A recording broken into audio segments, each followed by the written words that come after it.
sejahtera untuk kita semua. Perkenalkan, saya Rebecca Santi yang akan memandu acara pada hari ini sebagai moderator.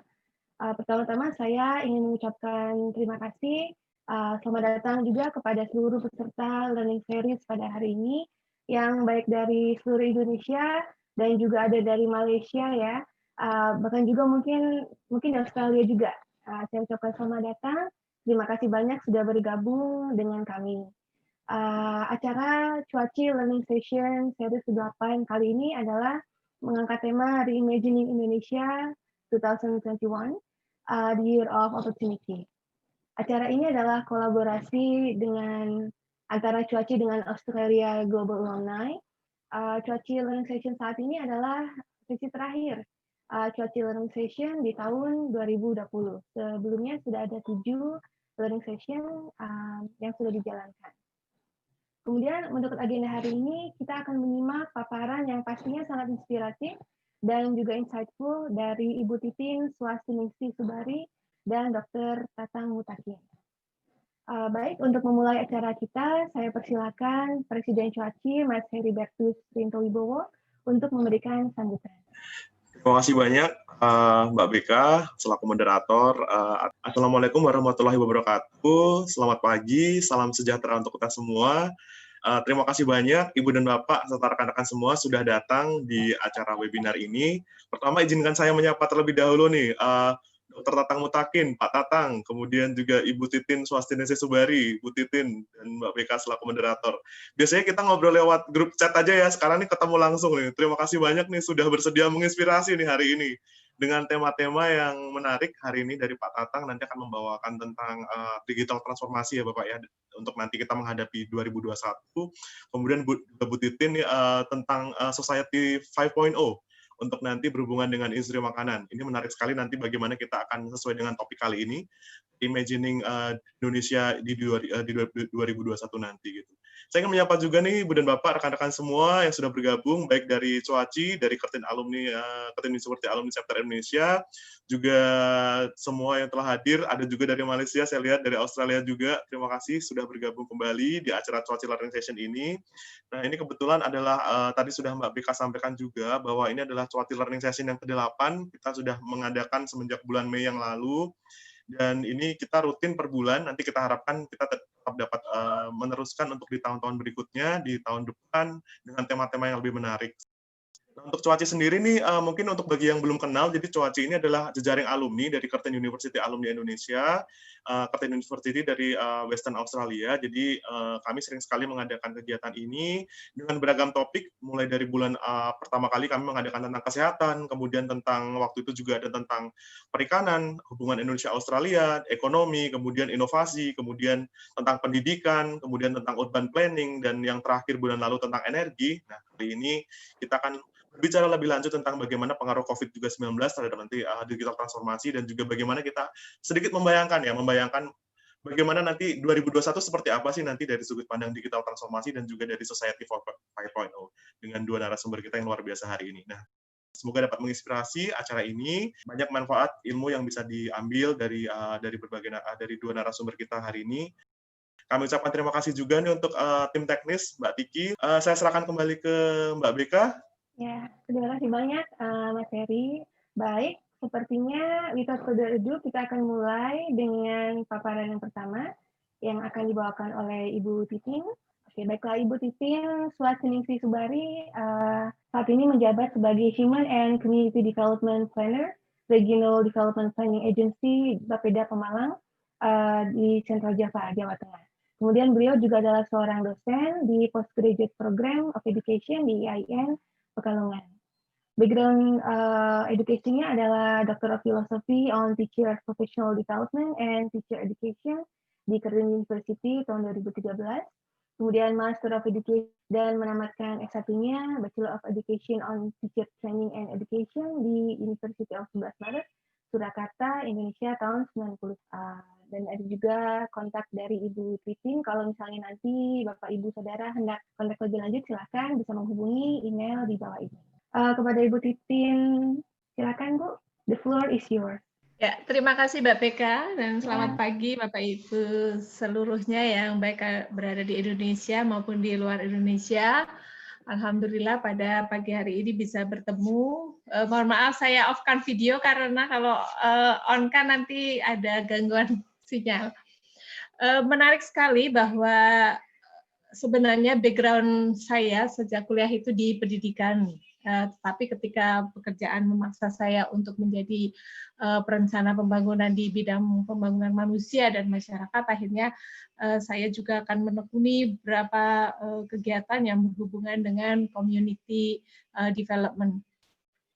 Bapak Ibu yang kami hormati, pada pagi hari ini saya akan menjelaskan mengenai food industry dengan Society 5.0, dan ini menarik sekali karena memang yang terjadi di Indonesia secara keseluruhan bahwa ketahanan pangan atau juga industri makanan ini menjadi satu hal yang harus kita pikirkan, terutama setelah masa COVID ini. COVID-19 ini, ketahanan pangan kita ini memang harus segera diperbaiki, mengingat dari beberapa negara yang konon kabarnya akan membatasi ekspor mereka ke Indonesia. Ini membuat kita untuk segera menjadi berbenah di dalam food security, dan ini akan berakibat juga pada food industry. Latar belakang saya di dunia pendidikan ini berhubungan dengan hal-hal yang berkaitan dengan community development, khususnya kita akan berbicara tentang isu kemiskinan dan pangan. Kalau isu kemiskinan di seluruh Indonesia ini sudah kita lihat bahwa masih menjadi isu strategis, sementara saya akan membatasi di isu kemiskinan di Jawa Tengah dan juga di kabupaten yang sedang saya bekerja di dalamnya. Dua hal yang akan kita lihat yaitu adalah isu kemiskinan yang terjadi di perkotaan dan isu kemiskinan yang ada di pedesaan.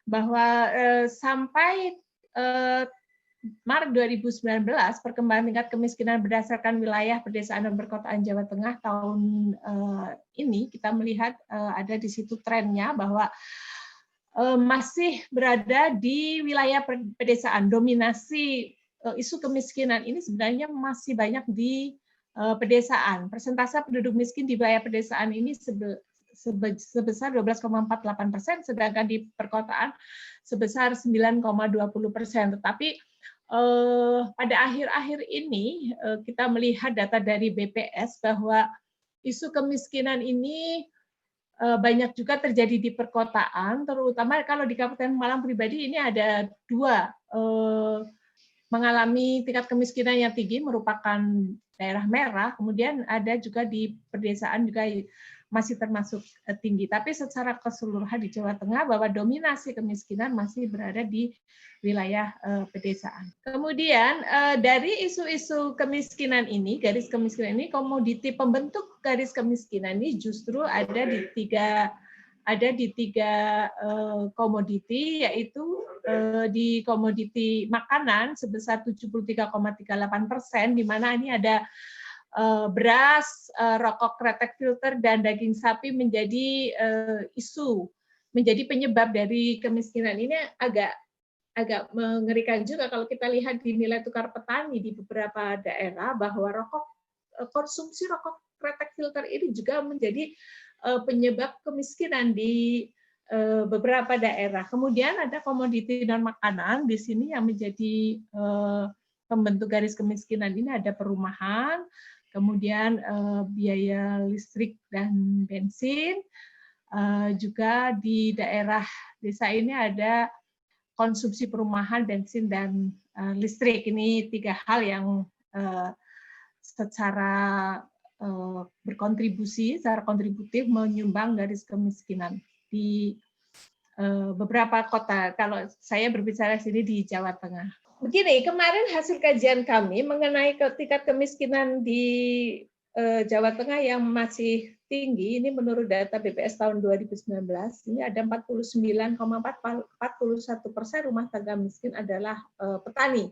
Mengapa demikian? Ini sangat ironis sekali dengan melihat bahwa justru para petani yang menghasilkan komoditas beras ini ya, petani padi kami sebut, menghasilkan komoditas beras, tapi pada sisi yang lain ini berkontribusi terhadap tingginya kemiskinan. Nah, mengapa sampai demikian? Contoh saja di Kabupaten Malang bahwa kita produksi padi di Kabupaten Malang ini ada 600.000 ton per tahun, sementara konsumsi di daerah selama 1 tahun itu diperkirakan 90.000 ton per tahun dengan suplai yang banyak sekali. Dari 600 kurangi 90 masih ada 510.000 ton per tahun ini, tapi justru pekerjaan yang ditekuni oleh masyarakat miskin sebesar 9,41% ini adalah pekerjaan petani. Telah kita lihat ada beberapa hal yang menyebabkan petani ini miskin adalah karena sebagian besar mereka itu merupakan lulusan SD, sudah berusia lanjut. Kemudian pertanian mereka merupakan usaha kecil-kecilan sebagai buruh tani, lahan sempit, bahkan mereka juga tidak punya lahan. Kemudian jelas karena rendahnya kapasitas kualifikasi mereka, maka mereka mengalami kesulitan dalam mengadopsi teknologi, dan pertanian yang mereka laksanakan itu masih sangat tradisional. Kemudian di sini, setelah kita melihat beberapa masalah itu, kita lihat ada 2 ini program yang sudah kita laksanakan. Dari yang pertama adalah program yang sebelumnya, di mana kita melihat bahwa di seluruh Indonesia ini ada 56 juta jiwa petani, kemudian kepemilikan lahan, kemudian produktivitas, juga jumlah alat-alat yang masih sangat tradisional. Setelah kita beberapa program kita laksanakan, ternyata walaupun ada beberapa program seperti peningkatan suplai subsidi pupuk, kemudian juga irigasi, pembangunan irigasi, kemudian menurunkan kur dan sebagainya, kenaikannya hanya dari 106.000 ini nilai penghasilan yang didapatkan oleh petani, Rp106.124 per petani per bulan, hanya mendapatkan peningkatan sebesar 200.000 per petani per bulan. Dari beberapa hal yang telah kita lihat bahwa ada beberapa hal yang kita coba bandingkan ya dengan pengelolaan pangan Indonesia menurut informasi dari Kementerian Pertanian. Dulu itu ada yang namanya revolusi hijau, di mana kita fokus pada produksi, kemudian support APBN to full dengan subsidi pupuk, subsidi alat, atau kita sebut dengan alat sarana sarpras pertanian, kemudian ada intensifikasi pertanian, ada program ekstensifikasi, kemudian kita beralih ke industri 4.0, revolusi industri 4.0 di sini 4.0. Kita mulai berkolaborasi dan kita melihat data-data dengan big data, kemudian ada precision farming di situ, di mana kita telah melaksanakan beberapa peningkatan penggunaan teknologi di on farming-nya, kemudian ada juga mengalami disruptive innovation, di mana inovasi ini juga mengubah sedikit dari hal-hal yang tadinya bersifat tradisional, kemudian kita coba ubah pola berpikir masyarakat petani. Tapi itu belum bisa memperbaiki kehidupan petani, karena kenyataan itu setelah kita implementasikan di beberapa di Indonesia, utamanya kalau saya melihat sendiri di wilayah yang lebih lokal, bahwa kenaikan itu tidak terlalu signifikan. Artinya petani ini pola hidupnya masih tergantung pada off-taker, sistem off-taking atau sistem ijon, atau sistem di mana para tengkulak ini sudah bermain di sana. Nah, yang sedang kita pikirkan atau yang sedang kita coba untuk laksanakan saat ini sedang berjalan di Kabupaten Pemalang, ini kita menggunakan dengan pola society 5.0, di mana kita tidak akan meninggalkan petani yang sebenarnya masih sangat tradisional. Kita coba dengan kita lengkapi dengan pendampingan teknologi, kemudian value creation supply, di mana kita melihat bahwa di setiap proses, baik dari tahap hulu sampai ke hilir, dari on farming sampai kegiatan pemasaran, marketing, kita akan coba untuk mendampingi petani dengan memberikan semacam capacity building. Dan yang ketiga adalah perekonomian ini sesuai dengan Undang-Undang 45 pasal 33, di mana perekonomian ini merupakan usaha bersama. Kita bentuk sebuah korporasi. Dan ini sudah kita mulai lakukan sejak bulan Juni tahun 2020 ini, di mana petani yang ada di Kabupaten Malang ini kita memiliki 30.000 hektar lahan sawah lestari yang kemudian kita buat menjadi klaster, 6 klaster, di mana satu klaster ini ada 5.000 hektar, dan kita tata para petaninya dalam bentuk mereka sudah mempunyai kelompok tani, mempunyai gapoktan juga, sudah mempunyai BUMDes, kita atur dalam bentuk satu perusahaan besar korporasi PT BUMR Kabupaten Pemalang. Dan dari situ sebanyak 5.000 hektar pemilik dan yang paling banyak kami fasilitasi adalah buruh tani yang tua, dan ini akan menarik juga bagi para petani muda, karena kita melihat juga bahwa di Kabupaten Pemalang ini, di mana kami melakukan ini ada sekitar 7,21% angka usia produktif di Kabupaten Pemalang ini sebesar 7,21% ini merupakan penganggur. Nah, pengangguran terbuka ini, tingkat pengangguran terbuka ini justru disuplai oleh lulusan SMK yang sudah banyak sekali, ini justru menjadi beban bagi tingkat pengangguran terbuka kami, karena mereka ternyata setelah lulus dari SMK ini, kemudian mereka menjadi tenaga operasional di perusahaan-perusahaan dengan sistem kontrak. Hanya perusahaan yang me-hire mereka, ketika kontrak itu selesai, mereka dikembalikan, sehingga ketika mereka kembali ke masyarakat, lapangan pekerjaan yang sesuai dengan apa yang dihasilkan oleh lulusan SMK ini, keterampilan ini tidak matching dengan dunia yang ada. Kemudian juga entrepreneurship mereka, kewirausahaan yang mereka telah kantongi ilmunya juga butuh permodalan, sehingga hal-hal seperti ini menjadi bahan. Akhirnya kita akan menarik anak-anak yang lulusan SMK ini untuk ikut serta di dalam program Society 5.0 di dunia pertanian. Kita melihat karena petani ini tadi kita sebut sebagai pengusaha yang kecil-kecil, kemudian mereka karena bersifat individual, tidak ada gapoktan, sudah ada poktan, tapi tetap karena ada beberapa permasalahan di bidang permodalan, akhirnya kami melakukan satu manajemen di mana para petani ini poktan dan sebagainya, koperasi petani, kita masukkan dalam korporasi besar petani dengan nama PT BUMR, Badan Usaha Milik Rakyat. Di sini anggotanya adalah koperasi, UMKM, kelompok tani, gapoktan, BUMDes, kita korporasikan dalam skala ekonomi yang lebih besar menggunakan manajemen dan teknologi modern. Kami juga kelola secara profesional dan kepemilikan terbesarnya oleh rakyat. Nah, ini apa? Karena kami ingin memecah kebekuan struktural di tingkat para petani ini. Kebekuan struktural seperti apa? Yang paling banyak di sini adalah kelembagaan, di mana kelembagaan ini sebenarnya permasalahan yang ada adalah kurangnya keseriusan di dalam lembaga, di dalam mengelola para petani ini.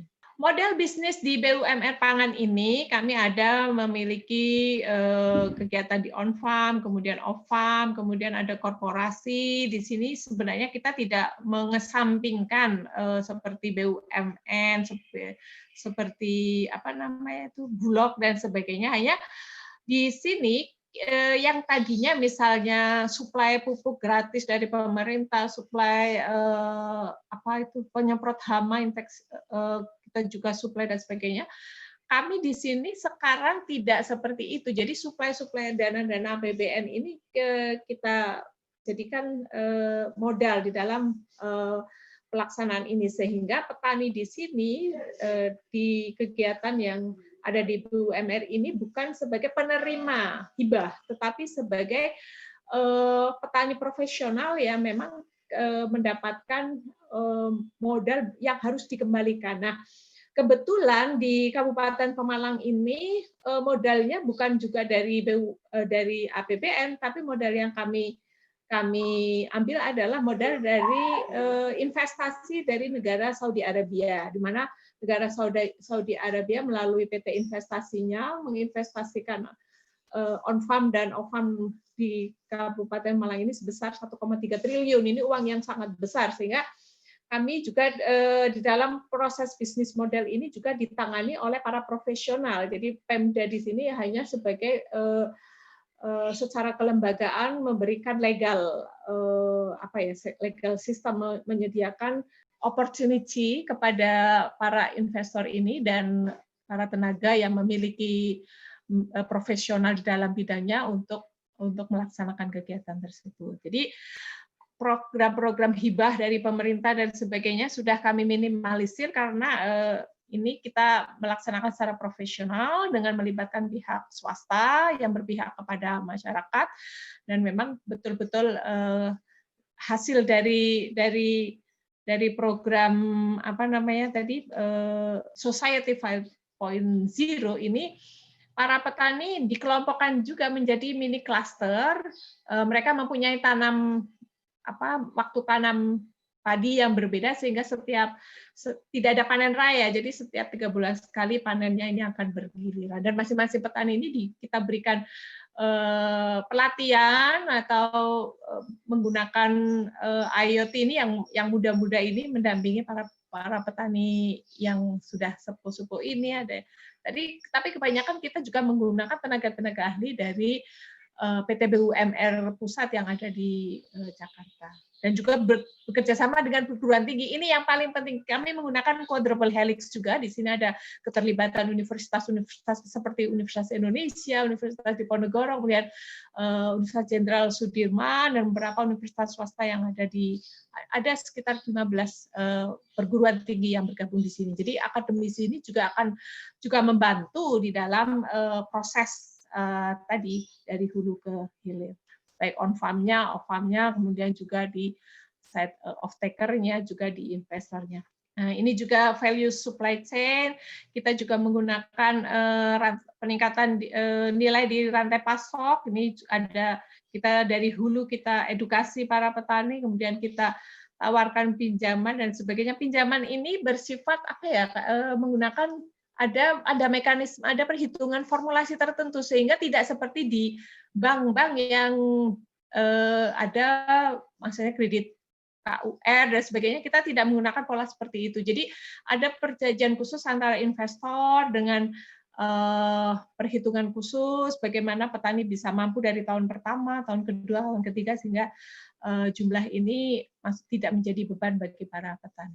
Ya, pilar Society 5.0 kita ini sebenarnya berpusat pada sumber daya manusia. Kita tidak memesinkan sumber daya manusia, tapi sumber daya manusia SDM petani kita yang sudah ada ini kita akan korporasikan dengan proses berbisnis skala industri, dilengkapi dengan teknologi IoT dan Big Data.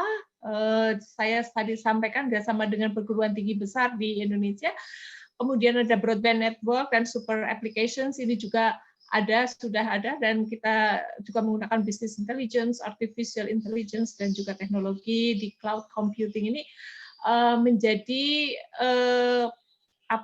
pilar atau menjadi elemen-elemen yang mendukung sumber daya manusia yang tadi sudah saya sebutkan bahwa petani kita itu sebagian besar merupakan lulusan sekolah dasar. Namun di dalam kegiatan ini kami menggunakan juga lulusan-lulusan SMK yang masih muda untuk bekerja sama, dan juga di tenaga-tenaga akademisi juga profesional dari tempat-tempat lain. Dasar pembentukan korporasi petani di daerah kami ini sudah ada undang-undangnya nomor 19 tahun 2013 mengenai perlindungan dan pemberdayaan petani. Kami juga sudah memberikan asuransi bagi para petani. Kemudian ada peraturan presiden nomor 2 tahun 2015. Semuanya sudah ada dasar hukumnya. Sebenarnya daerah kami menjadi daerah piloting. Di Jawa Timur ada Magetan, Jawa Tengah ada di kota kami, dan Sukabumi di Jawa Barat. Hanya untuk Kabupaten Pemalang khusus, ini tidak menggunakan APBN. Kami menggunakan betul-betul pure dari investasi. Ini ada kelembagaannya, tadi sudah saya sebutkan, dari klaster besar menjadi klaster-klaster kecil, kemudian ini ada beberapa yang bisa kita lihat, ada lembaga keuangan mikro, ada koperasi, ada petani. Kita sebenarnya tidak meninggalkan sistem yang sudah terbentuk, tetapi kita lebih pada mengkorporasikan petani dalam bentuk perusahaan besar, dan kita melibatkan profesional-profesional, dan kita melibatkan akademisi di dalamnya. Pemerintah daerah juga membuka opportunity untuk legal system, legal ekosistem, legalitasnya juga di sini. Masyarakat seperti tadi kita mengimplementasikan quadruple helix, di mana kita ada elemen pemerintah, ada masyarakat, ada dunia bisnis tadi PT BUMN, kemudian ada investasi, kemudian yang terakhir ada di akademik atau akademisi. Kita lihat kita tidak meninggalkan Bulog di situ. Ada on-farm-nya, petani sawah, ladang, ada juga kawasan food estate, kita masukkan sini. Ini konsolidasi, bukan konsolidasi petani, tapi ini adalah lebih dari konsolidasi lahan, ya. Kemudian di processing, kemudian di off-taking-nya ada Bulog di situ masuk, ada retail juga, ada consumer, kemudian ada badan litbang, ada juga perbankan. Perbankan di sini tidak sepenuhnya skema pendanaannya tidak seperti di perbankan yang biasa, yang ada beberapa hal yang kita perjanjikan, kemudian ada pemerintah, kemudian ada pemerintah daerah. Nah, ini juga ada keterlibatan skema smart farming, di mana kita ada sistem teknologi terpadu, ada IoT di situ, ada BUMR, kita juga menghandle kerjasama dengan PT POS di dalam pengiriman dan logistik dan sebagainya. Nah, ini fitur smart farming-nya, kita punya ada beberapa aplikasi yang saya tidak menerangkan ini aplikasi karena sudah ada tenaga ahlinya yang bekerja bersama petani untuk itu. Nah, di sini juga ada penggunaan drone dan IoT untuk menganalisis kondisi lapangan secara real time dan akurat. Kita akan melihat di mana tanaman padi yang sudah terserang hama dan sebagainya bisa kelihatan dari situ. Ini para ahli yang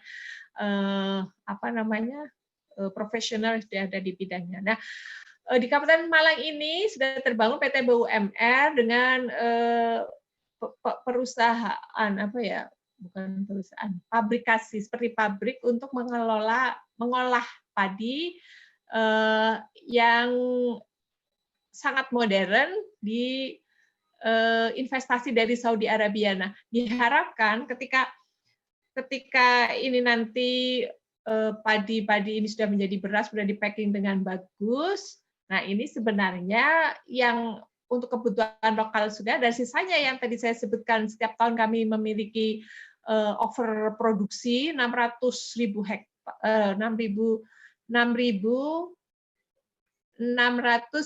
ton setahun, kebutuhannya 90.000 ton per tahun. Nah, sisanya kami jual ke daerah sekitar. Kalau sisa kami kirim ke Saudi Arabia sebagai makanan dari para jemaah umroh dan haji. Nah, terima kasih Mbak Beka dan Bapak Ibu seluruhnya dimanapun berada. Demikian yang bisa kami sampaikan, dan mohon maaf kalau ada kekurangan. Terima kasih. Terima kasih banyak Bu Titin untuk paparannya, sungguh sangat insightful ya. Saya juga baru tahu bahwa berangkat dari fakta lapangan bahwa tingkat kemiskinan, terutama di Jawa Tengah itu masih terpusat di pedesaan, dan kontribusi terbesar justru dari segi pangan, dan juga petani masih banyak yang mengalami berada di garis kemiskinan. Dan juga dari pemaparan ini yang berangkat dari riset dari Bu Titin ini, sungguh sangat menarik bahwa menemukan bahwa tingkat pengangguran itu masih cukup tinggi, terutama usia produktif ya Bu, dan lulusan SMK yang mereka tidak ada akses untuk mengaplikasikan ilmunya karena butuh biaya juga, dan gap antara saat mereka magang di perusahaan dan saat mereka kembali ke desa itu tidak sesuai dengan apa yang bisa diterapkan. Kemudian saya juga tadi sudah kita dengarkan bahwa Society 5.0 itu ternyata adalah sebuah korporasi petani di mana petani tidak diberikan hibah tapi modal dan harus dikembalikan kepada investor. Tapi juga ada jaringan seperti jaringan pengaman ya, seperti ada jaringan yang membantu bagaimana petani ini bisa berusaha dan anak-anak muda juga membantu dalam segi Internet of Things. Dan kita tadi sudah lihat bahwa hasilnya juga sampai ke produknya ya Bu ya, pengemasannya itu sungguh luar biasa. Dan dan itu sangat menarik karena itu yang dibutuhkan tidak hanya mungkin petani kalau industri 4.0 itu kan kaget. Jadi mereka harus berpindah dari cara yang tradisional ke cara yang modern sehingga Society 5.0 diharapkan bisa menjembatani ya Bu ya apa yang sudah dijalankan saat ini. Baik, terima kasih sekali Bu Titin, sungguh luar biasa sekali pemaparannya. Semoga lancar juga untuk tahap selanjutnya dalam upaya ini. Baik, terima kasih banyak untuk Bu Titin. Untuk peserta, silakan yang ingin mengajukan pertanyaan lebih lanjut mengenai pemaparan ini bisa mengklik di link Slido dan nanti akan kami bacakan di akhir pemaparan oleh Dr. Baik, saat ini kita akan lanjut ke acara selanjutnya yaitu pemaparan oleh Dr. Tatang Mutakin tentang COVID-19 and the Digital Transformation Towards 2021. Sebelum kita memulai, izinkan saya untuk membacakan sedikit CV dari Dr. Tatang Mutakin. Saat ini Dr. Tatang Mutakin adalah Director of State Apparatus National Development Planning Agency atau Bappenas. Sebagai latar belakang pendidikan, beliau adalah lulusan dari Executive Education Harvard University tahun 2019 dan juga PhD di Inter-University Center of Social Science Theory and Methodology (ICS) di Department of Sociology University of Groningen, Netherlands 2017. Kemudian ada juga professional experiences yang tidak terkatakan ya, sungguh sangat profesional dan latar belakang profesional Dr. Tatang ini tidak diragukan lagi. Beliau adalah pernah menjabat bahkan sejak mahasiswa sebagai Presiden of Student Senate of Pendidikan University Bandung, Project Manager at the National Level of Presidential Instruction atau Impres di School Feeding Program Jakarta, Deputy of Coordinator for National Secretariat on Good Governance, Ministry of National Development Planning, Bappenas. Kemudian juga Deputy Director for Higher Education, Directorate for Education and Religious Affairs, Ministry of National Development Planning. Kemudian afiliasi Dr. Tatang Mutakin ini adalah member of the James Coleman Association Netherlands, Fellow in SPA Asia Center, University of Groningen. Kemudian ada email Dr. Tatang, monggo Bapak Ibu kalau yang ingin berkolaborasi atau juga ingin berkorespondensi, bisa menghubungi Dr. Tatang di alamat email yang tercantum. Baik, without further ado, sepertinya Dr. Tatang, apakah sudah siap untuk memberikan pemaparannya? Iya, tadi Kak. Ya, terima kasih. Dr. Tatang, silakan, waktu dan tempat kami persilakan. Ya, terima kasih Mbak Afika selaku pemandu, kemudian Pak Hari selaku Presiden Suasi dan Bapak Ibu sekalian. Tadi kita sudah menyimak paparan yang sangat menarik dari ya. 3 minggu lalu saya baru sharing juga di webinar Nanyang Technology University di Singapura. Jadi saya coba translate ke dalam bahasa Indonesia agar mungkin lebih pas untuk forum ini. Kalau kita lihat COVID-19 ini berdampak pada akumulasi krisis dan efek domino yang luar biasa, baik ekonomi, kemudian bersamaan juga ada banyak bencana alam, dan ini ada terjadi penurunan tenaga kerja. Terakhir saya keliling beberapa provinsi, ada yang menarik misalnya seperti di Yogyakarta, bahkan sudah misalnya di samping PHK juga pengangguran perguruan tinggi cukup tinggi di sana. Juga di Jawa Barat dan Jawa Tengah. Jadi memang sudah terasa dampaknya. Kemudian jumlah penduduk miskin juga semakin tinggi dan peluang terjadinya krisis pangan juga sangat mungkin terjadi. Jadi COVID-19 ini berdampak yang luar biasa, tidak menentu dan menjadi ancaman yang sangat serius pada komunitas global. Tentu saja di balik semua itu selalu ada blessing in disguise, ya, selalu ada berkah yang terselubung dalam hal ini dalam konteks bagaimana kita bekerja.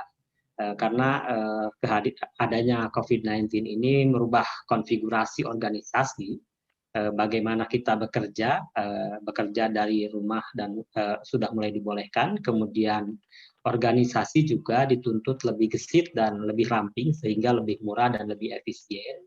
Kemudian strategi yang dilakukan juga bisa tetap terpusat, tapi dalam implementasinya keputusan-keputusan operasional sangat terdesentralisasi. Dalam beberapa hal semakin ke depan semua pekerja akan cenderung menjadi tenure atau kontrak. Jadi COVID-19 men-challenge status quo agar melakukan perubahan, terutama di pemerintahan, agar menjadi lebih gesit, lebih berjejaring, fleksibel, dan terdesentralisasi. Kalau kita lihat dari implikasi tadi, COVID-19 ini menjadi semacam akselerator bagi transformasi digital. Kita bisa lihat bagaimana dengan kenormalan baru bekerja semakin mengandalkan digital, bahkan kita juga melakukan pertemuan-pertemuan yang lebih tepat waktu dengan menggunakan digital communication seperti Zoom. Kemudian dan dengan model seperti ini, maka waktu yang selama ini dirasakan terutama oleh orang-orang yang tinggal di Jakarta dan ibu kota, itu ada banyak hal yang bisa dikerjakan dan mengurangi waktu yang terbuang di jalan, sehingga pekerjaan-pekerjaan lebih efektif dituntaskan dengan usaha yang mungkin lebih kecil seperti itu. Cuma kondisi ini membutuhkan ekosistem dan tata kelola digital yang lebih matang, dan tentu harus didukung oleh infrastruktur, karena kalau infrastrukturnya tidak bagus, misalnya sekarang coverage-nya baru 80%, maka akan banyak yang divide tertinggal gitu ya. Dan hal yang tidak kalah penting adalah talenta digitalnya harus dipersiapkan. Indonesia saat ini kalau kita lihat penetrasinya sudah luar biasa sebenarnya dari penggunaan internet, media sosial, kemudian kepemilikan handphone, kemudian desktop dan perangkat lainnya itu sudah sangat tinggi, bahkan untuk handphone sudah sampai 90%. Jadi ini merupakan modal dasar untuk landscape digital di Indonesia. Dan tentu ini menjadi pemicu sebagaimana Bapak Presiden sampaikan, bagaimana COVID-19 ini menjadi momentum untuk mempercepat transformasi digital. Yang kuncinya tentu di infrastrukturnya harus lebih dipercepat, yang tadinya sesuai Perpres 2024 itu misalnya infrastruktur telekomunikasi itu 2024, maka sekarang diupayakan dipercepat 2022. Sehingga nanti tidak terjadi ketertinggalan yang terlalu jauh untuk daerah-daerah yang blind spot. Nah, di samping infrastruktur, tentu regulasi juga sangat penting, karena misalnya beberapa hal kita masih mengandalkan perlu adanya tanda tangan atau stempel basah. Padahal kan dengan sistem digitalisasi yang penting bagaimana aman dan sudah disertify misalnya oleh BSSN lah kalau di dalam pemerintah. Kemudian ekosistemnya juga harus mendukung, artinya semua lini bisa hand in hand berkolaborasi untuk memastikan semuanya bisa berjalan lebih efektif, dan tentu warganya juga harus melakukan pengembangan dan pemberdayaan sehingga mampu menjadi warga digital yang nanti bisa memfasilitasi kegiatan ekonomi yang basisnya juga bisnis digital. Inilah mungkin yang tidak kalah penting yang ditekankan tadi dari Bapak Presiden, itu bagaimana pemerintahannya juga dengan standarisasi layanan itu betul-betul lebih efektif.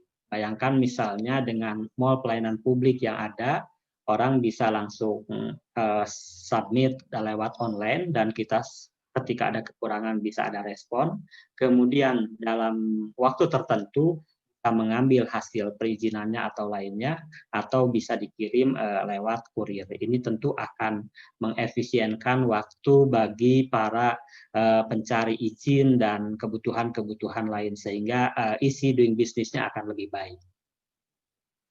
Tentu saja ini juga butuh perubahan mental juga dari aparatnya. Kemudian dalam konteks pengaturan kerja yang menjadi concern saya di sini adalah bagaimana sekarang faktanya pekerjaan bisa dilakukan dari rumah.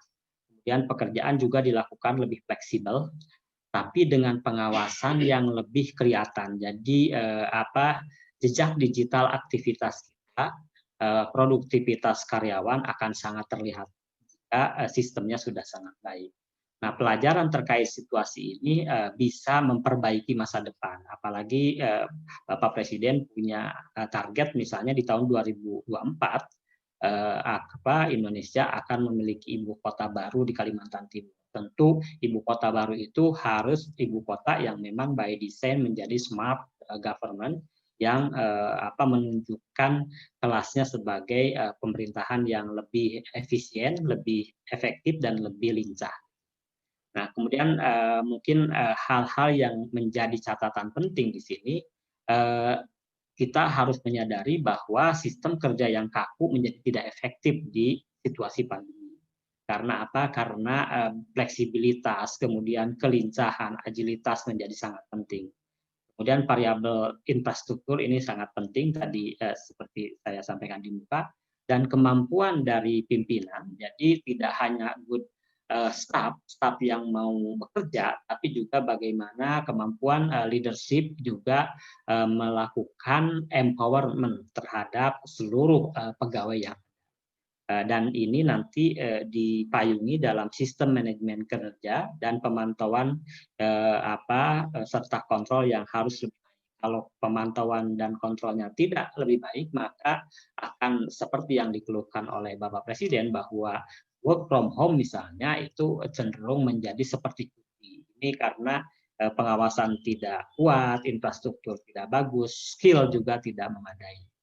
Nah, kalau kita lihat misalnya di struktur yang ada dari ekonomi Indonesia termutakhir, dinamika kerja pemerintah misalnya udah 88% bisa dilakukan di rumah.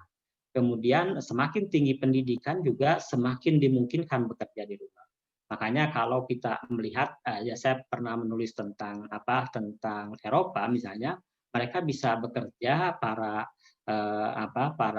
profesor, para peneliti ini hanya dari Senin sampai Kamis, tapi optimal sehingga memiliki waktu yang lebih lama untuk mendidik anak-anaknya, mendampingi anak-anaknya dalam belajar, dalam menentukan masa depannya, sehingga seimbang antara kehidupan dalam pekerjaan dan juga kehidupan dalam keluarga. Tentu ini hal yang sangat penting, jangan sampai kita maju tapi faktor keluarga tidak maju. Kemudian pengaturan kerja fleksibel untuk pengalaman saya melakukan uji coba selama 3 bulan ini, dan kemarin di share di Nanyang Technological University itu adalah ingin melihat bagaimana memastikan regulasinya sudah ada, berapa persen yang bisa dilakukan, tapi tentu bagaimana ini betul-betul bisa kelihatan, bisa ditunjukkan produktivitasnya semakin membaik. Kalau misalnya dari segi pilihan-pilihan kebijakan, semakin tinggi resiko COVID-nya, maka semakin kecil bekerja di kantornya, gitu ya. Kalau bisa cuma 25 atau 30% gitu. Jadi ini menunjukkan ada kondisi-kondisi yang menuntut seperti itu. Dan ketika ada formula bekerja dari mana saja, maka saya berkomunikasi dengan banyak KL, kementerian dan lembaga, mereka melihat bahwa ini tidak hanya saat COVID, ke depan juga bisa dilakukan, sehingga nanti pemerintah juga tidak invest yang terlalu besar untuk gedung, untuk macam-macam, karena jumlah pegawainya juga yang aktif akan lebih sedikit tapi lebih efektif. Nah, kemudian kalau dilihat dari inisiatifnya, kebetulan Bapak Menteri Bappenas itu sebelum ada COVID pada bulan Oktober 2019 sudah memperkenalkan Integrated Digital Workspace, atau mungkin kalau di koran, kalau di media ada waktu itu muncul FlexiWork di Bappenas.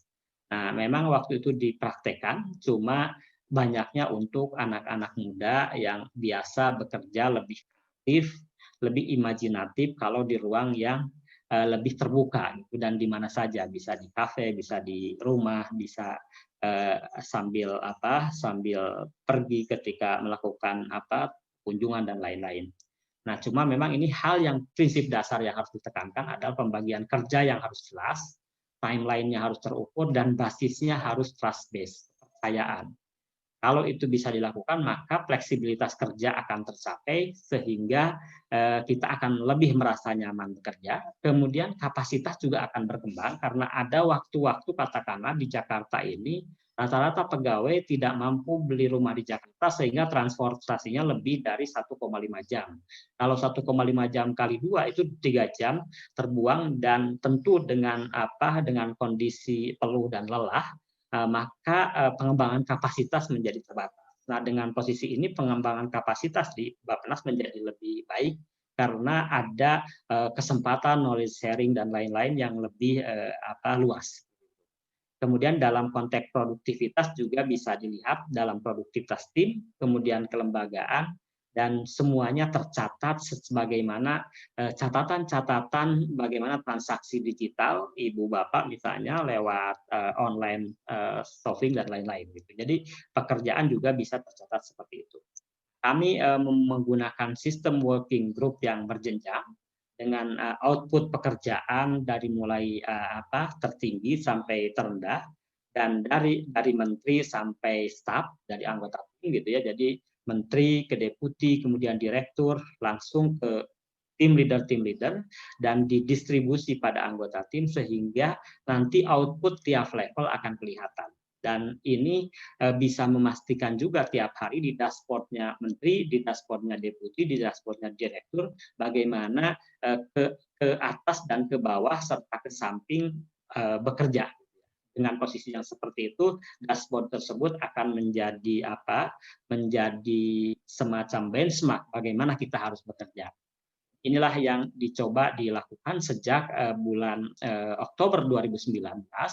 Kemudian pada bulan Desember atau November 2019, Bapak Presiden mengunjungi praktek kerja ini, dan namun memang dalam implementasinya kalau kita lihat nanti akan ada perbedaan di mana COVID ini menjadi mempercepat gitu ya.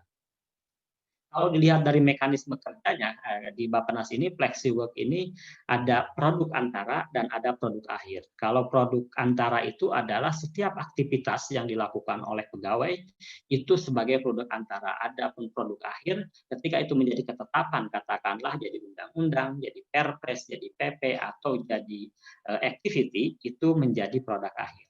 Disinilah maka kita bisa mengetrace mana masing-masing kontribusi dari setiap pegawai dan juga pimpinannya. Dan tentu supervisor, dalam hal ini ketua tim, dia akan membaca, mengapprove, dan memberikan penilaian. Ke atasnya juga memberikan penilaian. Memang pada tahap awal ini cukup melelahkan karena harus setiap pimpinan mengecek pekerjaan bawahannya. Nah, kemudian bagaimana keaktifannya, kalau misalnya kita lihat di dashboard yang secara keseluruhan, ini tadi saya katakan di September 2019 itu baru pengenalan, itu kemudian di November itu mulai diimplementasi, di Desember ada kunjungan Bapak Presiden, itu sampai sekitar 15% melakukan bekerja di mana saja. Kemudian sampai Februari memang agak stabil karena yang orang tua, apalagi generasi-generasi tanda petik kolonial, merasa kalau bekerja tidak dari rumah tuh distraction-nya terlalu banyak. Jadi masih pilihannya seperti itu. Tapi ketika Maret mulai muncul adanya COVID-19 dan April kita bisa melihat ada kenaikan yang sangat signifikan sampai 60%. Jadi hanya 40% bahkan 30% saja pegawai melakukan kerja dari kantor. Ya, dan setelah itu karena ada new normal, ada naik turun, kemudian kita bisa melihat bagaimana di sini akan kelihatan secara keseluruhan institusi itu aktivitasnya seperti apa, ada task and project. Nah, ini semua bisa dilihat per individu sampai pengalaman misalnya saya punya saya dengan staff bisa melihat dashboard masing-masing staff, saya tidak lihatkan namanya, tapi bagaimana aktivitasnya dan dia bisa langsung mengetahui di company Evolve ini saya ini posisinya di unit kerja seperti apa gitu ya. Pekerjaan saya minggu kemarin itu banyak nggak dibandingkan yang lain. Nah, dari posisi ini tentu memang ada pada 3 bulan pertama uji coba ini, karena ini baru diimplementasikan nanti di 2021, itu ada banyak kesenjangan. Ada yang pekerjaannya sangat overload, ada pekerjaannya yang tidak terlalu banyak. Dari sinilah maka kepemimpinan, leadership dari atasan menjadi penting untuk memberdayakan yang masih sedikit dan mungkin memberikan keleluasaan sedikit yang terlalu banyak. Nah, kalau misalnya yang semakin baik terus dicecar dengan pekerjaan, maka dia akan prestasinya akan sangat tinggi, tapi yang lainnya karena ada hal-hal tertentu mengalami penurunan dan degradasi prestasi dan lain dan hal lainnya. Tentu ini tidak baik karena bagusnya sebagai sebuah organisasi pembelajar mampu memberdayakan semuanya. Ini barangkali hal yang menuntut pada atasan untuk bekerja lebih keras, terutama untuk membantu staf-staf yang kelihatannya misalnya perlu diperkuat seperti itu. Nah, pelajaran yang dapat kami petik dari uji coba ini yang paling penting pertama adalah visi. Memang dari pemimpin juga sangat penting dan ini karena dipaksa langsung dari level menteri maka seluruh eselon 1, eselon 2 melakukan adjustment, penyesuaian. Kalau bisa melakukan bisa mengikuti, kalau tidak ya ditinggal, ya seperti itu. Kemudian dari konteks kelembagaan juga kita melihat bahwa butuh struktur yang lebih ramping, proses pengambilan juga butuh lebih cepat, gitu ya, karena semakin lebih cepat, semakin efisien, semakin baik layanan dari lembaga publik. Kemudian butuh ada kerangka peraturan yang lebih komprehensif sehingga setiap yang keluar itu nanti ketika diaudit betul-betul bisa dipertanggungjawabkan. Nah, ada perubahan budaya juga yang saya kira sangat dibutuhkan. Karena apa? Karena budaya organisasi dan pola pikir berorganisasi itu harus menuntut semua bekerja bergotong royong gitu ya. Tidak lagi bisa menekan semacam pre-rider behavior, perilaku yang tidak ngapa-ngapain tapi dapat sesuatu lah seperti itu. Jadi hal-hal ini juga menjadi sangat bermanfaat untuk meningkatkan sistem yang lebih fair dan adil. Kemudian sistem pemikiran juga harus lebih terintegrasi dan hal yang tidak kalah penting dari pengalaman-pengalaman kami adalah data, karena semua ketika mau mengambil keputusan adalah datanya solid, valid dan robust enggak. Kalau itu sudah didapatkan, maka keputusan-keputusan itu di level manapun akan tetap kokoh dan bisa dipertanggungjawabkan. Nah, mungkin beberapa catatan dari implementasi itu adalah kita menyadari saya sudah banyak sharing ke beberapa kementerian dan juga Pemda.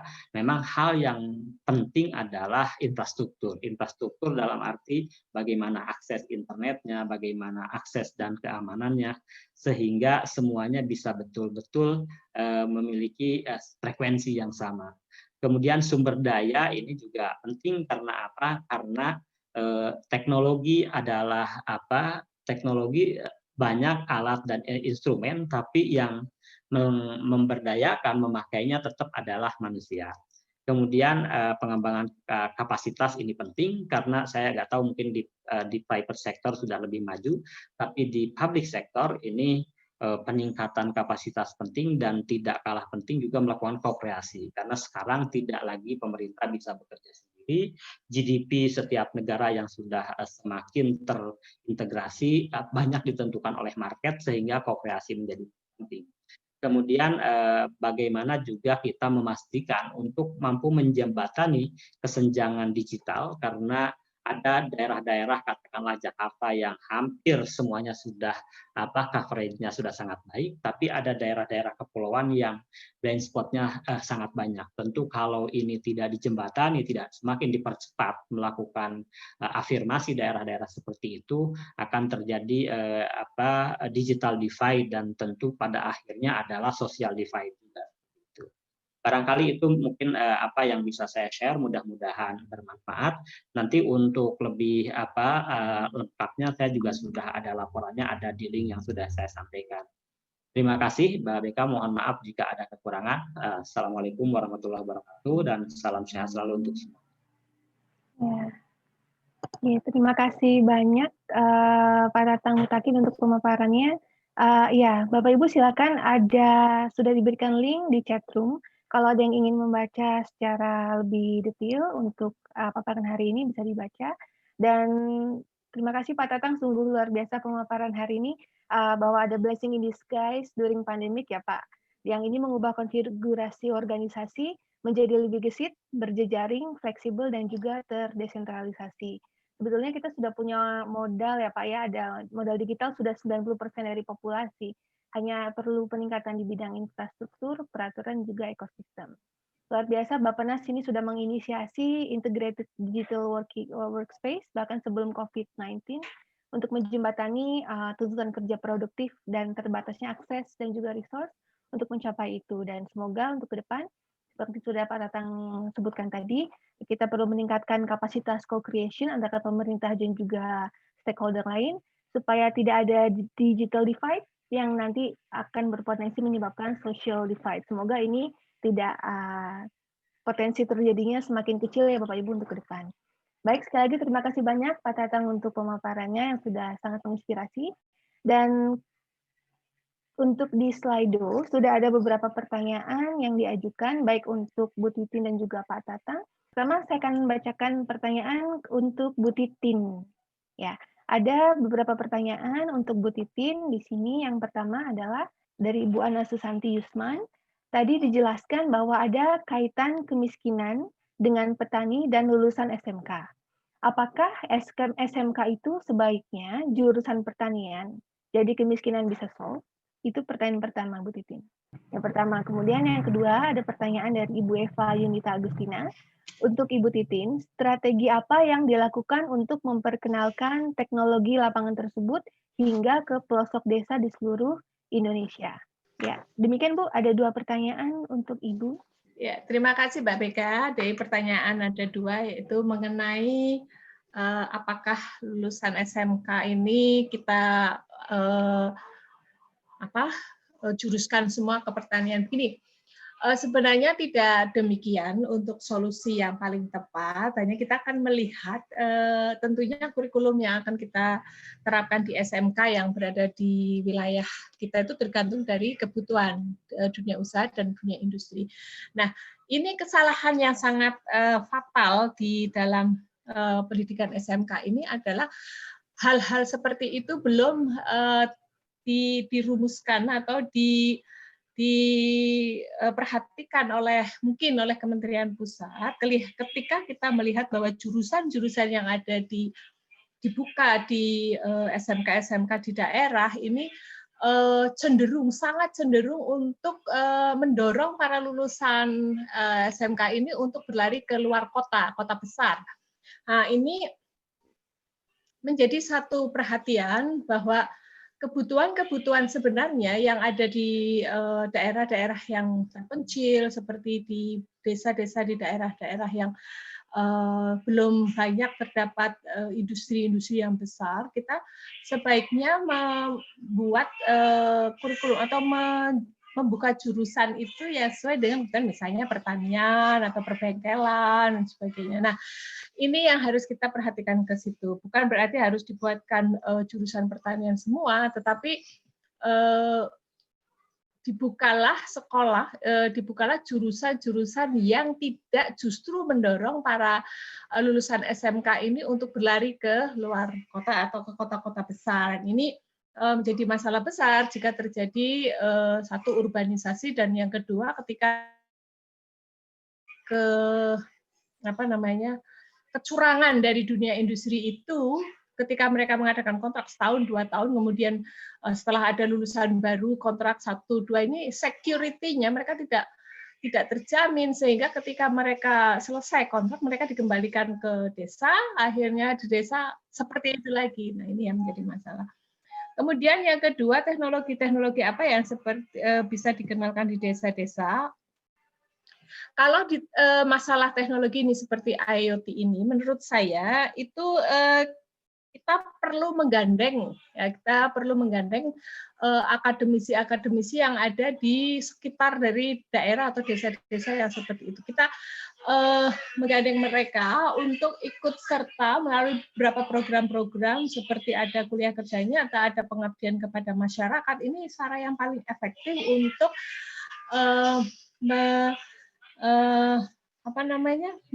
memperkenalkan beberapa hasil-hasil teknologi inovasi ataupun teknologi tepat guna yang bisa diterapkan di desa-desa dalam rangka membuat masyarakat itu tidak terlalu buta terhadap teknologi-teknologi yang ada. Teknologi sederhana tepat guna seperti yang kami laksanakan ini kerjasama dengan Universitas Diponegoro, dengan Universitas Jenderal Sudirman, kami melaksanakan kerjasama dengan perguruan tinggi tersebut untuk menghilirisasi hasil-hasil teknologi tepat guna yang ada di perguruan tinggi tersebut untuk kita kita perkenalkan ke desa-desa. Demikian Mbak Beka yang bisa saya sampaikan. Terima kasih. Ya.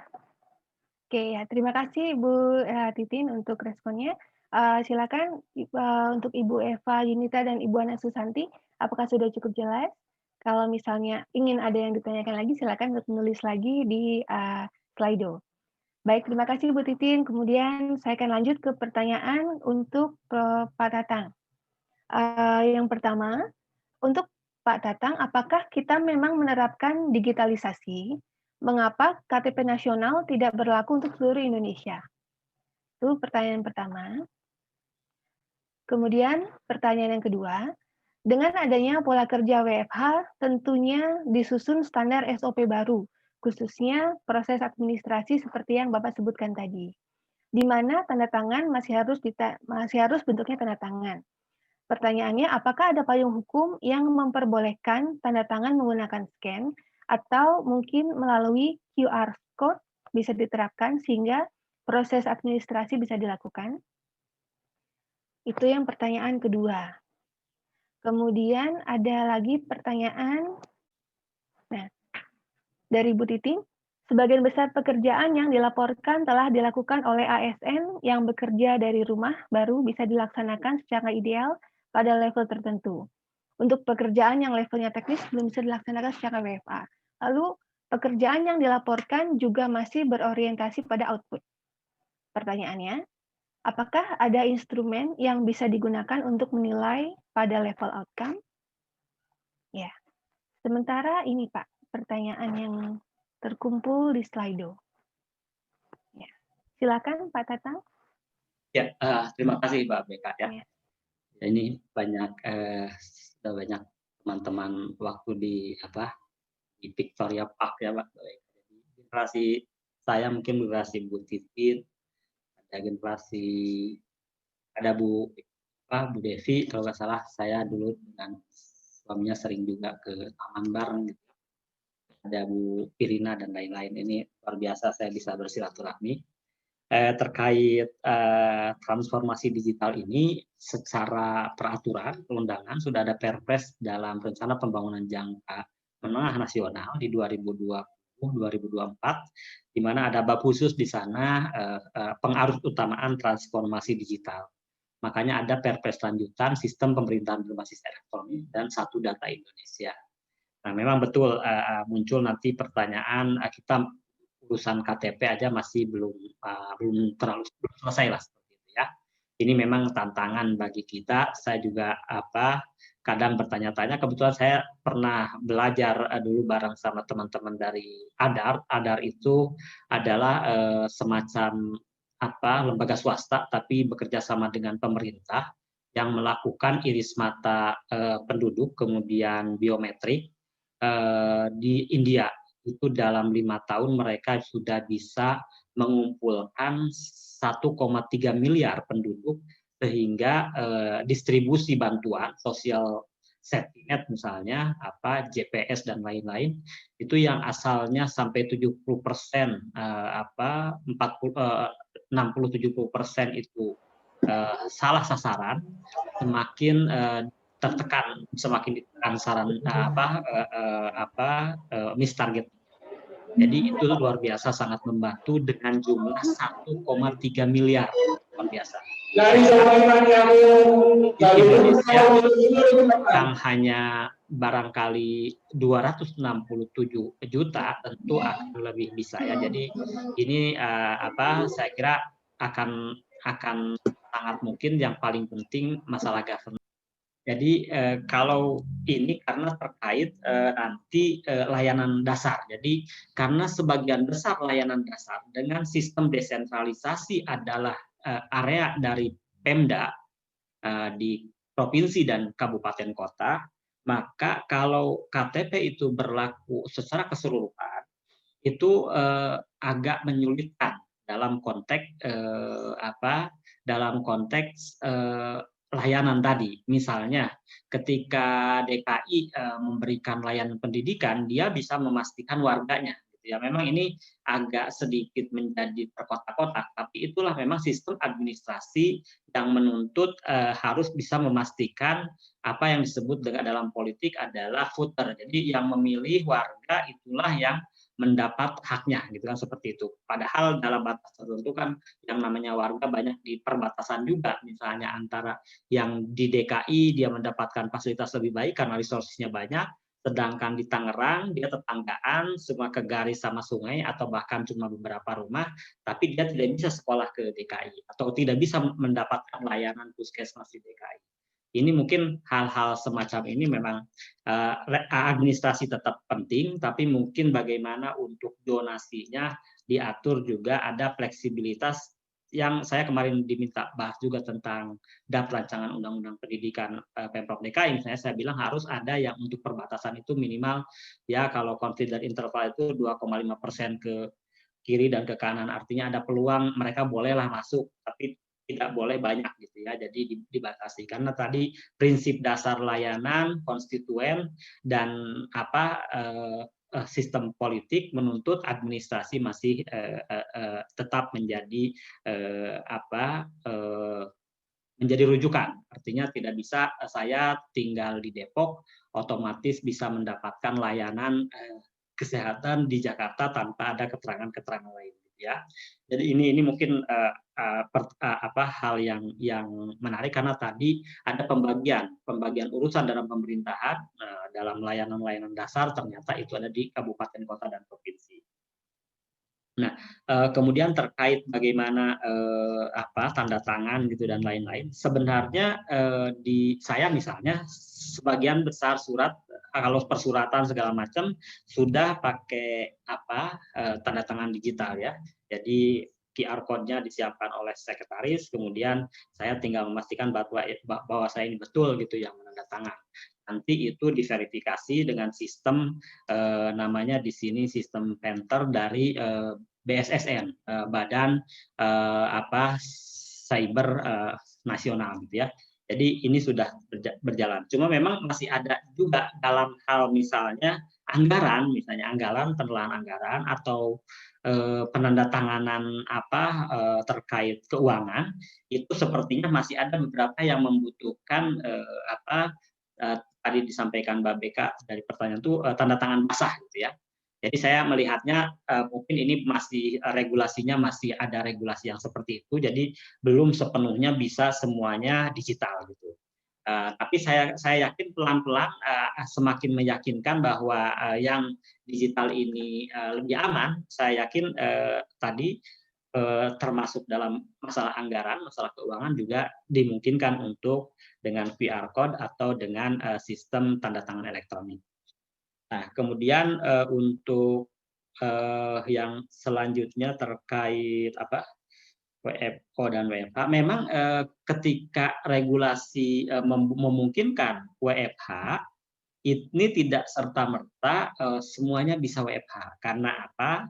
Karena nature dari lembaga, aktivitas, dan layanan tidak semuanya bisa WFH, gitu ya misalnya. Tapi itu secara bertahap, kalau kita lihat laporan dari World Economic Forum, itu secara bertahap akan semakin cenderung lebih membesar ke WFH. Tapi tetap layanan yang WFO tetap harus ada. Katakanlah misalnya yang di bidang umum lah, layanan-layanan umum itu tentu masih butuh untuk WFO. Tapi saya melihat beberapa praktek, misalnya untuk layanan-layanan drive-thru SIM, kemudian untuk perizinan melalui mall pelayanan publik, itu semuanya bisa pertemuan langsung bisa dikurangi. Jadi semuanya OSS, online submission system, langsung dikirim, kemudian diverifikasi, dicek sampai level tertentu, balik lagi semuanya online, baru ketika mau cetak baru perlu offline. Bahkan setelah cetak juga sebenarnya tidak perlu online kalau misalnya dengan sistem diantarkan. Jadi ini dalam beberapa daerah saya melihat sudah mulai diimplementasikan hal-hal seperti itu, karena misalnya layanan perizinan, IMB, rumah, kemudian izin usaha, izin perdagangan dan lain-lain, tentu kalau masih harus ke kantor, yang melayani juga agak riskan dan orang juga lebih beresiko. Jadi saya lebih melihatnya ini sangat tergantung dari kreativitas, seberapa bisa di WFO-kan dan seberapa bisa di WFH-kan. Makanya tadi proporsinya, kalau misalnya ada yang tadi saya sampaikan proporsinya bisa 25 WFH, ada yang bisa 50, bahkan ada yang bisa 75. Jadi memang ini nature dari organisasi, nature dari layanan juga akan berbeda-beda. Tapi saya yakin semakin lama semakin ditemukan bahwa layanan-layanan tersebut akan dikurangi. Saya kebetulan juga sebagai ketua tim teknis untuk IKN ASN, saya melihat misalnya ketika konteks ibu kota baru nanti, di mana desainnya adalah 10 menit setiap lokasi gitu ya, maka semuanya menjadi bisa dibuat lebih digitalisasi. Jadi ini mungkin hal yang bisa dilihat trennya seperti itu. Nah, memang terkait output, basisnya banyak di output. Saya melihat ada level tertentu output ini udah agak bagus gitu ya. Dulu ketika saya awal menjadi birokrat, banyak produk-produk itu input. Jadi input itu berapa gedung sekolah yang dibangun, berapa guru yang diangkat gitu, kalau pendidikan biar agak lebih konkret gitu ya. Itu baru input kan, belum tentu gedung sekolahnya dipakai dan lain-lain. Nah, output itu adalah seberapa banyak gedung dipakai, seberapa banyak siswa belajar, seberapa efektif guru mengajar. Nah, itu sudah cukup baik. Kalau misalnya kita mau jujur, yang namanya akreditasi, yang namanya akreditasi perguruan tinggi, SMA dan lain-lain, itu kan masih input sebelumnya. Sekarang pelan-pelan jadi output. Jadi output ini udah agak bagus. Memang idealnya seperti yang Bu Tin sampaikan, itu di outcome. Nah, di outcome ini bisa kelihatan setelah berjalan agak lama. Jadi contoh misalnya, saya kemarin berkunjung ke mall pelayanan publik di Batang, atau misalnya sistem penanganan COVID di Kota Semarang. Itu semuanya sudah memperkenalkan misalnya untuk COVID, bagaimana data ketemu segala macam, ambulannya langsung ketika misalnya ada yang kena langsung secara online ketahuan, tinggal masuk dari puskesmas, dari mana, dari layanan-layanan kesehatan, nanti masuk ke dinas, dari dinas langsung dikirim ambulan dan ditangani sehingga langsung bisa update real time. Nah, dari posisi seperti itu masih output gitu ya. Nah, outcome-nya nanti akan terlihat setelah berbulan-bulan. Bisa menurunkan enggak, misalnya angka persebaran katakanlah, atau angka kematian dari COVID. Nah, jadi hal-hal ini saya kira bisa dilihat, cuma memang tidak dalam jangka pendek. Dan yang namanya outcome itu kan, kalau misalnya Bu Titin tadi bergerak di bidang sumber daya manusia misalnya, outcome dari kesehatan adalah usia harapan hidup di Indonesia yang asalnya misalnya 72 tahun nanti diharapkan jadi 80 tahun gitu seperti itu. Itu kan tidak bisa cepat gitu, tidak bisa dilihat tahunan, mungkin harus ada jangka lengnya agak lebih lama. Jadi kalau jangan-jangan apa yang dilakukan oleh presiden saat ini atau bupati saat ini baru terlihatnya nanti 5 tahun ke depan kalau mengukur outcome. Jadi memang kalau saya melihat dari level output saja itu sudah cukup baik. Cuma banyaknya saat ini kita masih ukurannya input. Jadi inputnya itu berapa gedung yang dibangun, berapa jalan yang dibangun segala macam. Belum seberapa jalan itu optimal dan menggerakkan. Nah nanti outcome-nya menggerakkan ekonomi seperti itu. Jadi betul. Jadi masih banyaknya di output. Tapi saya melihat output ini sudah cukup bagus dan betul bahwa outcome harapannya akan bisa dekat. Memang di logiknya kan memang bagaimana mendekatkan input, output dan outcome gitu ya. Kalau misalnya dulu misalnya kayak yang simpel lah karena di sini banyak akademisi gitu ya, akreditasi dulu input kan berapa ruang kelasnya, berapa perpustakaannya, ketika lengkap oh ini A gitu ya. Padahal ternyata perpustakaannya bisa minjem gitu, ada usaha sewa perpustakaan gitu. Nah, hal-hal seperti ini kan sangat mudah disiasati untuk input. Tapi kalau sudah output, seberapa mahasiswa menggunakan buku tersebut, seberapa guru mengajarkan, kemudian seberapa sering ruangan termanfaatkan gitu ya, itu udah output. Kalau outcome-nya tadi kan bagaimana, ya ini agak lama juga kan, nggak bisa dilihat outcome itu kan pekerjaan. Kita nggak bisa tahun ini kita mendidik, tahun depan, 2 tahun depan kita tahu pekerjaan lulusan kita gitu ya. Jadi ini mungkin yang paling penting, bagaimana logiknya antara input, output dan outcome ini bisa sejalan gitu ya. Nanti harapannya angkanya akan betul-betul keluar seperti itu. Barangkali itu mungkin Mbak Beka respon saya. Terima kasih atas atensi dan juga pertanyaan-pertanyaan yang sangat menarik. Oke. Ya, terima kasih Pak Tatang. Pak Tatang, kalau berkenan masih ada satu pertanyaan lagi dari Pak Setiawan ini. Adakah roadmap nasional dan instrumen khusus yang digunakan untuk memaksa birokrasi 4.0, birokrasi digital, mendukung flexible working arrangement?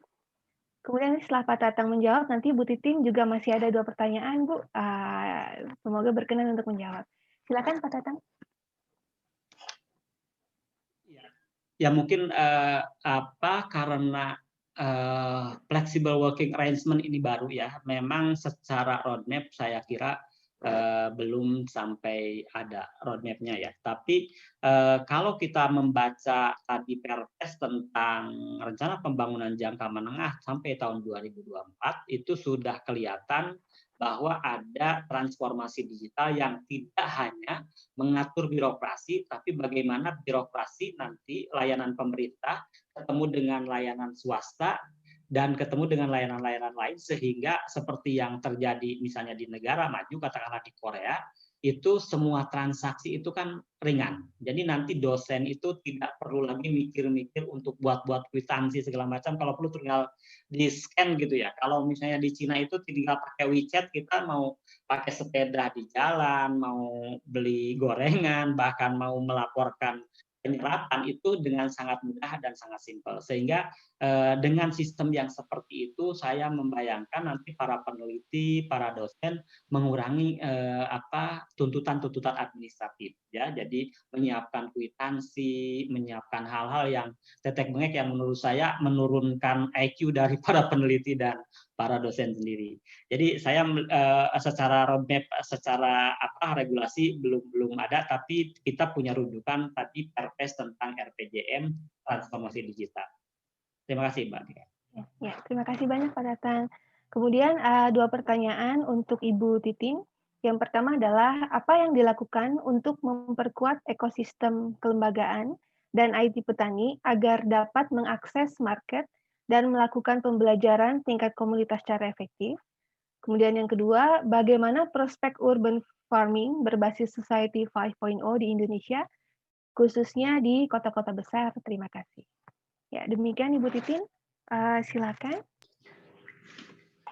Terima kasih Mbak Beka untuk Mas Setiawan ya, untuk memperkuat ekosistem kelembagaan dan IT petani. Memang seperti yang saya jelaskan di awal bahwa petani kita itu ada 4 karakter di sini ya. Yang pertama, mereka kualifikasi sebagian besar itu lulusan sekolah dasar. Memang kalau kita melihat secara makro, lulusan angka rata-rata lamanya sekolah penduduk Indonesia, artinya rata-rata lamanya sekolah ini kita menghitung penduduk Indonesia yang berusia 25 tahun ke atas itu masih lulusan SD.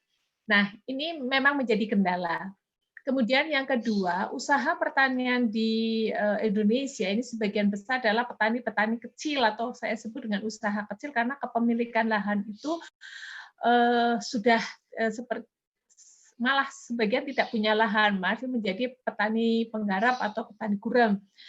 Kemudian yang ketiga, karena tadi kualifikasi dan kompetensi keterampilan mereka sebatas lulusan SD, sehingga akses mereka dalam penggunaan teknologi itu masih sangat rendah, bahkan sama sekali tidak ada. Nah, hal-hal seperti ini yang menjadikan pertanian kita walaupun dengan kondisi yang seperti itu kami sudah surplus. Kalau di kabupaten kami itu kami sudah surplus sebesar 510.000 ton per tahun, tapi surplus ini tidak serta-merta bisa dinikmati oleh para petani tadi karena penjualan atau marketing ini lari ke tengkulak atau off-taker yang pada posisi di ekosistem pertanian ini mereka justru menjadi parasit ya. Kalau menurut saya itu bukan menguntungkan, tapi malah justru menyebabkan petani ini menjadi lebih miskin gitu. Nah, untuk mengatasi hal itu, kami menerapkan tadi yang disebut dengan quadruple helix, di mana kami ini bekerja sama dengan perguruan tinggi, kemudian komunitas-komunitas yang ada di Kabupaten Malang ini kami punya yang namanya relawan IT. Relawan IT ini kami hire di Dinas Pemberdayaan Masyarakat Desa, di mana mereka kemudian bekerja sama dengan kami di dalam satu membantu pemerintahan desa dalam membuat sosiometri dan sebagainya di situ. Kemudian kerjasama dengan perguruan tinggi dan juga dari tadi kami meng-hire dengan tadi investasi yang kami gelontorkan, kami dapatkan, bukan kami gelontorkan, investasi yang kami terima dari luar negeri ini melalui PT BUMR Pangan ini, PT BUMR kami telah bekerja sama dengan para profesional IT yang secara kelembagaan ini membantu petani-petani daerah. Dan ini sementara ini tidak hanya sasaran kami tidak hanya petani-petani yang sudah sepuh-sepuh ini, yang sudah tua-tua ini dan tradisional ini, kami juga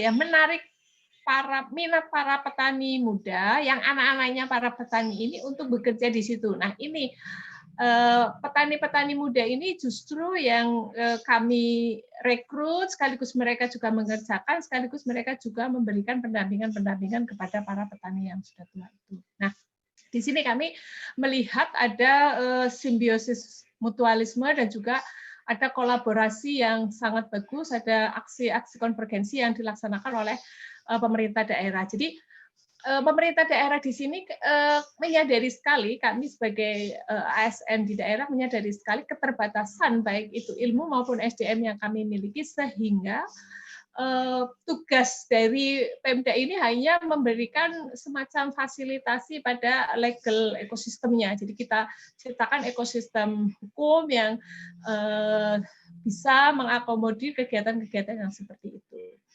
Kemudian untuk prospek di urban planning, kalau kita melihat bahwa pertanian di kota besar ini, kalau kita bergantung kepada lahan ini sudah semakin tidak memungkinkan, mungkin ada teknologi-teknologi pertanian yang menggunakan inovasi atau ilmu-ilmu yang sudah banyak diciptakan, misalnya dengan pertanian dengan sistem tidak horizontal di lahan secara tradisional lagi, tapi mungkin sudah sistem vertikal di mana nanti ada beberapa peluang seperti penggunaan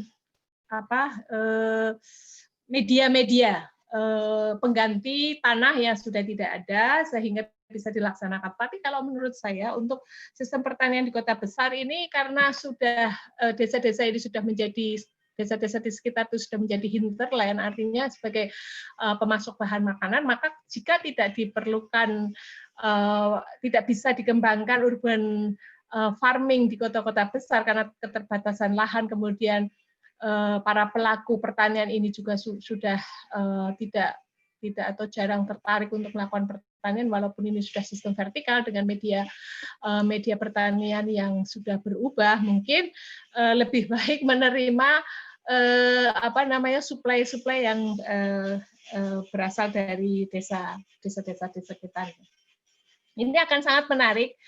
Kami juga di sebuah kecamatan ada masalah juga yang di mana banjir rob itu yang berada di desa-desa berada di pesisir, ini banjir rob ini menyebabkan kita tidak bisa menanam di sana ada produk unggulan melati. Nah, oleh Institut Pertanian Bogor kerjasama dengan Pemda, ini di sana mereka melaksanakan pertanian dengan menggunakan pipa paralon sehingga tidak ditanam di media tanah yang sudah terintrusi, kena intrusi laut, tetapi ada media-media tanam yang baru seperti pertanian yang menggunakan media selain tanah secara konvensional, tetapi ada sistem pemupukan, ada sistem media yang menggunakan seperti pipa paralon yang besar, kemudian kita beri beberapa teknik penanaman yang seperti itu. Jadi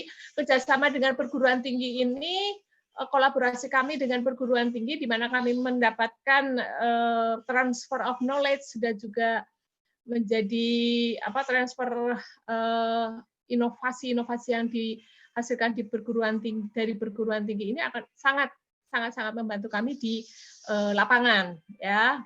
Utamanya kami bekerjasama ini di program ini dengan Universitas Indonesia, dengan beberapa universitas atau perguruan tinggi yang lain. Nah, mungkin itu jawaban saya, Mas Tiawan, yang bisa saya sampaikan. Terima kasih.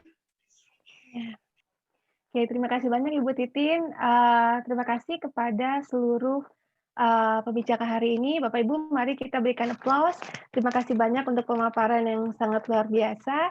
Dan setelah ini Bapak Ibu masih ada acara yang menarik, yaitu akan ada kuis dengan hadiah yang tidak kalah menarik, yaitu merchandise dari Cuaci. Namun sebelum kita masuk ke kuis itu, akan ada beberapa pengumuman.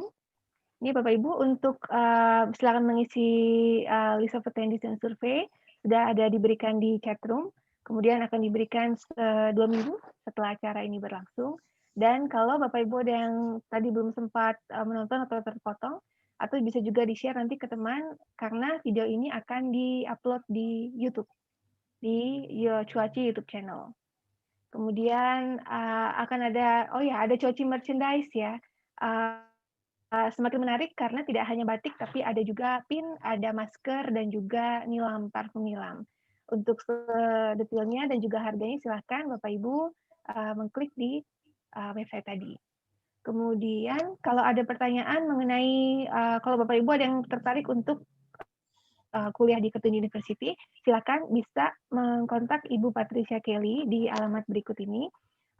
Kampus Kertun ini tidak hanya di Australia tapi juga ada di Malaysia, Singapura, Dubai, dan juga Mauritius. Baik. Kemudian, ya ini Cuaci merchandise-nya sangat menarik Bapak Ibu. Baik, kalau tidak ada silakan Bapak Ibu, ini adalah waktunya kuis. Silakan, ada beberapa pertanyaan. Semua boleh ikut, silakan diklik. Nanti 3 orang yang beruntung akan mendapatkan merchandise dari Cuaci.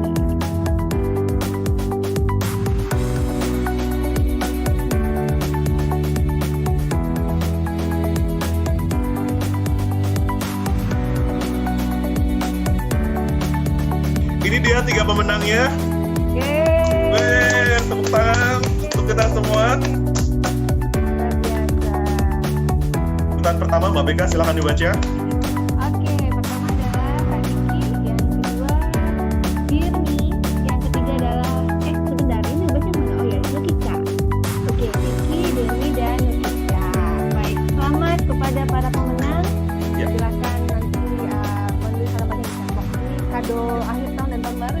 Ya, dari Cuaci. Dari Cuaci. Oke. Terima kasih Pak Heri. Kemudian satu pengumuman terakhir Bapak Ibu, nanti pada bulan Januari akan ada Cuaci Learning Session akan dimulai lagi. Lalu Februari nanti akan kolaborasi dengan Kertin Hong Kong. Nah, ini luar biasa ya. Jadi Bapak Ibu nantikan pengumuman selanjutnya. Bulan Januari akan mulai lagi dan Februari akan ada kolaborasi dengan Kertin Hong Kong.